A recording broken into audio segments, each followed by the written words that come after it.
Priatelia, viete, čo je najzákernejšie na slovách ako sekta alebo kult? Že ich dnes môže používať hocikto. A to bez dôkazov, bez súdu. A tým vás automaticky dehumanizuje. Stačí slovo, nálepka a ľudia sa k vám obratia chrbtom. Predstavte si sieť, ktorá si dala za cieľ bojovať proti sektám. Racirs v čele s Alexandrom Dworkinom funguje ako sekta. Má rituály, má systém odmien a trestov. A hlavne má ideológiu.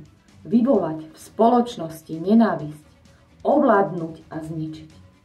Títo ľudia vás nebudú presviečať. Oni vás jednoducho označia a to úplne stačí. Ich boj proti sektám je len zámienkou. Pravda je taká, že táto najnebezpečnejšia sekta dnes sedí v kreslách expertov. A ich najväčšou zbraňou nie sú pištole, je to mikrofón.